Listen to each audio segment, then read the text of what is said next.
What's going on, guys? It's Carroll at MyMMAnews.com and Carroll's Corner MMA podcast. Today we're joined by Kyle Kahler. Is that how you pronounce your last name?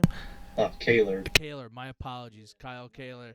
Well, thanks for joining me on the podcast today. You got a big fight coming up for Cage Wars 39 on November 24th. Kyle, tell us a little bit about yourself and about your fight coming up. I'm 24. I was born and raised here in Utica, New York. Marine veteran.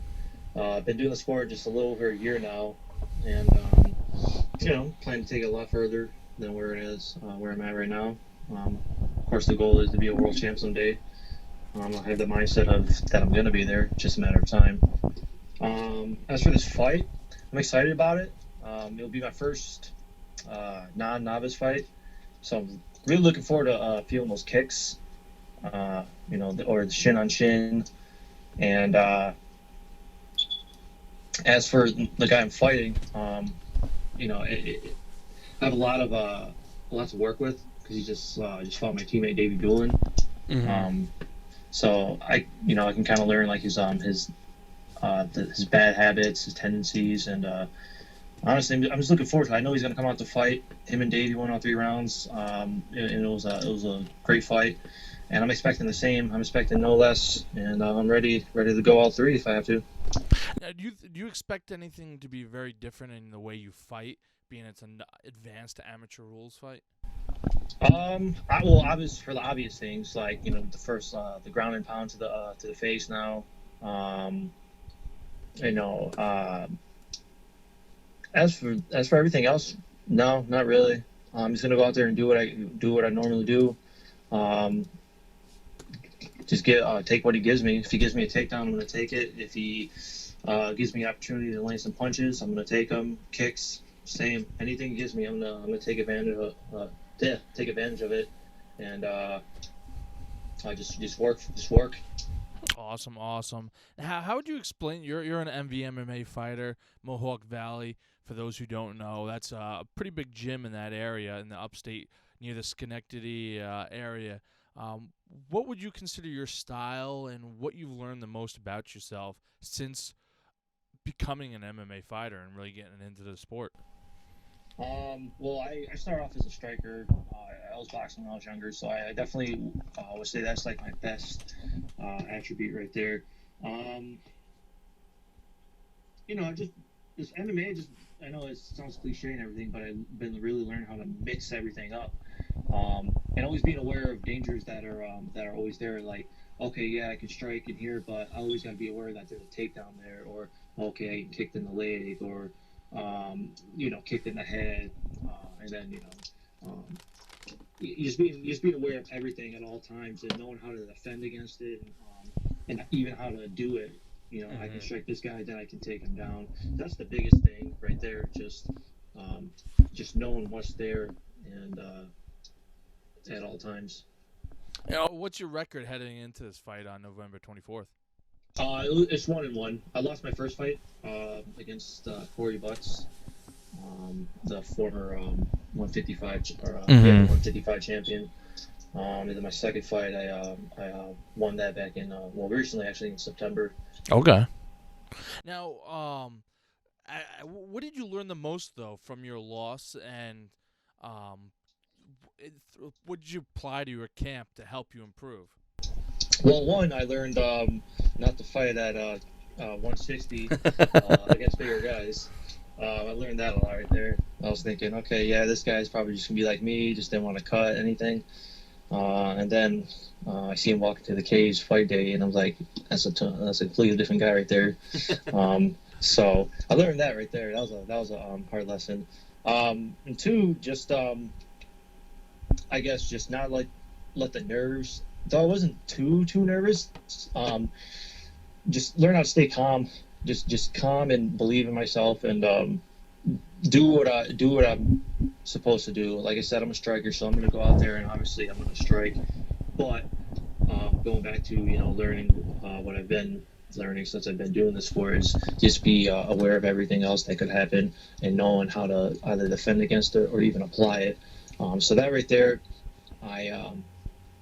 yeah, I took that after the first loss, and I said, okay, I gotta go back. I gotta do this, and when I'm ready, I'm gonna get back in there. And that first fight was in, I want to say, January, and I didn't fight again until September. So I took a lot of time to get that second fight, but now I feel ready more than ever. That's awesome. Definitely, I think you learn a lot. The experience of just being in there, and then just getting some fights under your belt. You're young. You said you're only 24, so you got a lot of fight time ahead of you. What are some short term goals and some long term goals for you within the sport? Um, well, short term, definitely want to be the 45 champion in Cage Wars. You know, and then Cage Wars specifically because it's I feel right now it's the best promotion out there. It's almost like a pro promotion, but for amateurs. And what I mean by that, just everything from what they do, from just even what we're doing right now, just promoting it right here, to taking pictures of their fighters, making like fight cards, like the posters, even giving the fighters free hotel rooms. That right there is awesome. So I feel like if I'm the champion of the best promotion out there, then I'm doing pretty good for myself. In long term, of course, I want to go as far as I can with this, and world champ definitely one day. If things happen, I'm not able to get there. I want to go pro and just take it as far as I can, and just do it as long as I can. Definitely, definitely. I agree with what you're saying about Cage Wars. Cage Wars definitely brings that level, a standard, professional standard to their show. I have the luxury of being able to do the commentary with Will Barry ringside, and I get to watch you guys get in there. And you guys put in some pretty tough camps, um, and pretty good matchups. You guys put it all out in there as an amateur, and then you make that leap to the pro. A lot of you and go to the next level. What do you believe you have to do as an amateur? What do you have to accomplish in order to be successful as a professional? Um, well, you definitely got to get some fights in, and I believe in order to be a good professional, you got to lose as an amateur. Mm-hmm. A lot of people say like, okay, well, why would you want to lose? Well, one is better to lose, as an amateur because, like they say, no one cares about your amateur career. Nobody could tell, me what, or I'm pretty sure I don't even know if like what John Jones's amateur record was. Uh, because nobody cares. But you Mm-hmm. want to lose when it doesn't really matter. Nobody likes losing. Nobody. I don't like losing. I'm pretty sure you don't. Nobody does. Nobody likes. Nobody does. That's the hard truth. But you got to lose at some point. So it's better to lose as an amateur than as a pro when like it really counts. And with that, I also feel you definitely gotta have some fights. You can't just be one of those guys that has like 3 fights and then goes, okay, I'm a pro now. Like you gotta face some hard fights. You gotta have some good fights. I mean, fights that really push you to your limit. Fights that push, like, make you guess or second guess yourself. Like, do I really want to take this to the next level? Like this was just an amateur fight. I can't even imagine what it'd be like as a pro. I feel like those two right there, those what ifs. And if you can answer those and you can accept it, then why not go pro? And I like what you said about having losses. It's not so much just having losses, where I think a lot of people think, oh, you just have to have a couple slashes in your L column. And I think when you say that, you're really talking about the mental capacity. How are you going to deal with difficult situations, and when you're in there inside the cage and you're facing adversity, how do you respond? And I agree 100%. I think all fighters should face that at least some point in their amateur career before they become a pro, because when you're a pro, like you said, the record counts then, and the slashes will hurt you in the L column. So I agree 100%. Now, what do you do in camp to help you with those difficult situations, to face adversity and to overcome them when you're in the cage? Um, well, I like to push myself to my limits because everybody knows when the going gets tough. A lot of people kind of like try to, like, I guess not quit, but they start to doubt themselves a little bit, whether they're out of breath, and then coach is saying, okay, keep going with the sprawls, or keep shooting takedowns. You're like, okay, you're not going to try and shoot it 100%, but um, there's times where everybody's guilty of that. I am too. But then I remind Yep. myself, okay, I'm only gonna get better if I keep doing it. So I'll start, I'll just start digging and just keep digging in more and more and more until until I really can't go any further. Um, and then I'll do it like Jake Davis would say. A lot of people spend a lot of time, physically training, but they don't spend a lot of time mentally training. So I try to like mentally train as much as I can, mentally prepare. I tell myself, okay, I don't feel too good today, but I'm like, well, who knows how I'm going to feel tomorrow? I could feel worse, so try to make the best of today. I like to read a lot too. I know a lot of my friends would, say bullcrap, but I do. I think it's good, but it soothes me. It gets my mind off a lot of things. Educates myself. Just stuff like that. What kind of books are you reading? What kind of reading material are you reading? I do like a lot of history. Recently, I've been reading about like the Borgias and like Italy and the Renaissance and all that, but mostly history. Nothing like a self-help book or anything like that. Yeah, no, I get. I like that. You're like, I'm a huge history fan as well. As like a football coach, I like to relate the history to the kids. Like, obviously, you're taking war and stuff. Like, I like read a lot of war books and stuff, but that's entirely different. You can't really compare the two, but you could take the lessons from it and apply it in like a smaller fraction and help the kids understand. Is that stuff like you see when you're reading? You kind of like notice, like you hear about how people did certain things and managed their way through certain situations, and you're like, if they could do that for this time period or for this situation, I can handle this. Fighting the diet and the hunger and all that stuff. Yeah, no, definitely. Because like they say, history repeats itself. Being an ex-Marine and all, I always look back at like I don't know if you know anything about like the Korean War, but those they're called the Chosen Frozen, and like these guys, they froze. Some of them froze to death. They're snapping their toes and pinky, the big toes off, their fingers off because they're so cold. It just came off like a twig off of like off a tree, and because those guys are so cold, but they pushed through it, and though all of them didn't survive, they pushed through them because they knew they had no other choice. And that's what I kind of like look at it when I'm inside there. I know I'm a little inexperienced, being only 2 fights and everything, but I feel like it's good to get that mentality down now because when I do come across that adversity, because we're all going to, I'm going to know how to handle it better than most people do. Just saying that there is no option. Yeah, I don't want to push forward, but I got to push forward. Remember these guys, back in, that went through that. I can do that. I probably couldn't, but Well, most definitely. Well, I didn't realize you're an ex-Marine, so thank you for your service to this country. What has anything translated over from being a Marine to now fighting? What's been the biggest take from one to the other? I would definitely say that professionalism, Okay. just knowing how to act as a person. Even small things like yes sir, yes ma'am, holding doors open for people, saying thank you, listening to people when they talk, making eye contact and all that.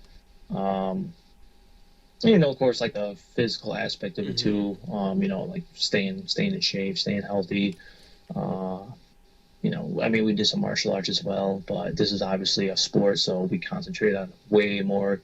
Everybody thinks like a Marine is like this kung fu Jackie Chan master, but we just learn the basics, unless of course they have like a belt system as well, but if you don't pursue that, then you're just going to be with what you're at, what they give you out of boot camp pretty much. Most definitely. Awesome. And so you got this fight coming up. What do you know about your opponent? What can you expect from him? And any challenges do you believe he presents to you?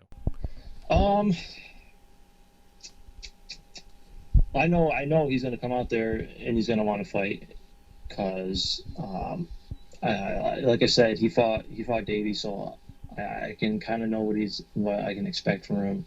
He's going to come out there. He's going to look to fight. He's going to look to. I feel I'm going to definitely have the striking portion down way better than him. I feel like I'm going to hurt him on the feet. And I feel after that he's going to try and take it to the ground, and I'm going to be ready for that. If he wants to stay on the feet the whole time, better for me. That's my element right there. I love it. If not, I'm going to expect him to go try to take me down. And if he takes me down, I'm going to get back up, or I'm going to choke him out. Like I said, whatever opportunity he gives me, and I'm going to expect it to go all 3 rounds. If it doesn't, like I said, hey. Awesome. So you're ready for 3 rounds. You're training for 3 rounds, and you're ready for wherever the geography of the fight goes. Who's your opponent again? I'm sorry. It's Robbie Bellemere. Oh, okay, Bellemere. Yeah, so he just fought. I like the guy. Yeah, Davey Doolin, right? Yep. Yeah. So you kind of have, I guess, a blueprint to fight him in a way. We could be seeing your teammate fight him, and you get to talk to your teammates, see where did you think he was strongest, right? So you feel comfortable with that, like that game plan, or is your game plan going to be much different than Doolin's? Of course I'm asking questions. Even if I knew everything about the guy, I still ask questions. Just to see, if I missed anything. I always ask questions, even if I know the subject at hand. I always ask questions. Like I said, my game plan, I'm just gonna go out there, I'm gonna strike, and whatever he gives me, I'm gonna take. And I'm just gonna pretty much give him nothing but take everything. Awesome. Well, I'm looking forward to seeing you getting in the cage and fighting. What are your predictions for this fight? I like to stay modest. I like to stay humble. Understandable. I'm gonna go. I'm gonna go all 3 rounds, but like I said, anything can happen. So I could stop it in the first round, but I'm always expecting it to go all 3. Awesome. Kyle, you're definitely a humble guy, a quiet guy. I'm looking forward to seeing you back in the cage for the 3rd time. What is your biggest expectations for yourself in the cage? Just improve every time. Like they say, you're always as good as your last fight. So I only want to get better and better and better. And I just want to dominate. I just wanted to dominate this entire division, this entire sport. Awesome. And what is your one of the last questions I was going to ask you is, what is one thing about you that nobody knows, but you would like to share with everyone? That is a good question. I've had someone who's 32 say they don't know how to ride a bike. I've had some various things. So anything you will feel like sharing, go for it. I don't have a license. I never had one. Like a driver's license? Yeah, no, never. Really? I still don't have one. So how do you get around? How do you get to practice? I'll ride my bike. I'll jog. I'll walk. It's beneficial in the long run, but you can't really take a girl on a date. Saying, hey. Yeah, you want to get on my spokes? Tell her to hop on your handlebars or your spokes. Hop on my handlebars. Or my pegs on the back of my bike. I get that. That's pretty cool, though. So you just decided never to get a license, huh? Well, growing up, we never really had a car or anything like that. So okay. It was kind of. I know how to drive. Don't get me wrong. I drove. Yeah, definitely. All 4 years and everything. It's just, legally I can't drive, so I just never got home. I'm working on it though. So. All right. That's interesting though. Maybe when I'm 30. Hey, props to you though, imagining to get to everywhere you need to be, because I'm sure that's not easy, especially in the winter, living upstate New York. It snows a lot up there. For those who don't know, that's not easy. You can't ride your bike through that. Yeah. No, it's just put on some boots, strap down real warm, and just start pushing. That's already one fight you got to battle that your opponent doesn't have to fight. So, hey, props to you on that. Anything else? Any sponsors or anyone you want to recognize? Any family support you want to shout out to? I just want to give a shout out to my team, Duff Holmes, my coach. I wouldn't be here without him. Give a shout out to my teammates. I'm not going to really say the names because I don't want them to think I'm doing anything, favoritism. But to all my teammates, every single one of you guys, to my best friends out there, my brother, um, friends and family. If I have any fans, thank you. Um, shout out to all those guys. You guys push me when I can't push myself. Awesome. You selling a lot of tickets right now? A lot of people reaching out for you for tickets? Yeah, I got quite a few people ask me, how do I buy tickets? How do I do that? I was like, here's the link. Buy them. We'll see you there. If not, buy it on Fight TV. Awesome. Well, it's a beautiful venue. I know MMA usually comes pretty strong with a lot of support system. Any teammates fighting on this card? I see Michael Doolin will also be fighting on it. Yeah, Michael, he's fighting for the title, the flyweight title, and Nemo, he's fighting for the bantamweight title as well. Awesome. All right, quick question before we kind of wrap it up. That it looks like the UFC is going to be dismembering the flyweight division. What are your thoughts on them dissolving that and breaking it up? Honestly, this is the first I've heard of it. I mean, I knew about the trade with Demetrius Johnson and Ben Askren, but I honestly didn't even know that. Yeah, it's new news today.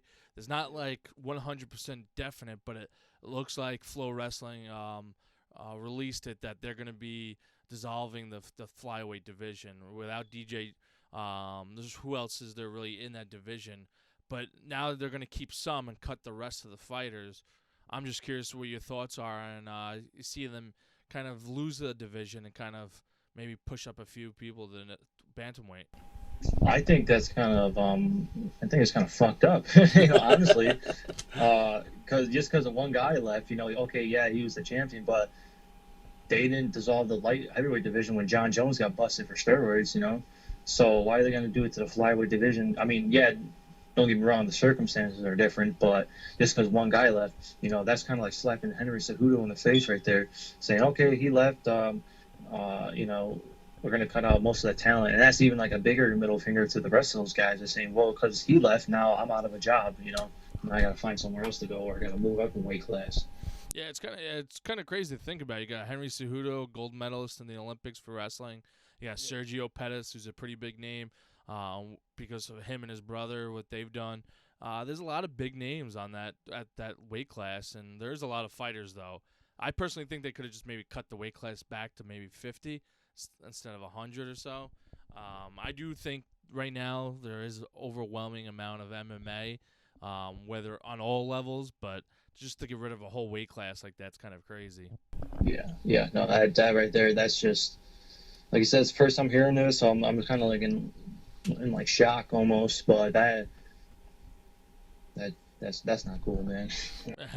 Most definitely. Well, ladies and gentlemen, if you want to watch Kyle fight, go on to Fight TV. We'll be streaming on Cage Wars. Will be streaming on Fight TV, so you can buy the pay-per-view fight there as well. Or just go buy a ticket and come up and watch. Beautiful Schenectady Resort and Casino up in Schenectady, New York. Brand new casino. It's like a year old. Beautiful hotel rooms, all gorgeous casino floor. After party is always a blast, which is a good time. And you get to meet the fighters, get to meet the fans who are there watching, and then play some games, roulette or whatever you want to play, poker, blackjack, anything you think of, you can play. So I usually play the penny slots, but going big. But yeah, November 24th, ladies and gentlemen, up in Schenectady, New York, Cage Wars 39. Kyle fighting Bellemare. That should be a pretty good fight. I'm pretty excited for it. Yeah, me too. Awesome. Like I said, this is just the next test right here. So it's only one step further to or one more step until they get to a title, one step closer. So most definitely. And Kyle, I appreciate you taking the time to hop on and chat with me. Wish you the best luck at your fight, and hopefully I'll catch you and talk to you soon. Thanks, Kyle. Yeah, thank you for having me. I appreciate it. I'm looking forward to seeing all you guys there. So like I said, it's gonna be a good fight, be a great time. Even better after party. So I'll definitely see you, my man. Most definitely. And this is Kyle Carroll at Carroll's Corner MMA podcast from MyMMAnews.com.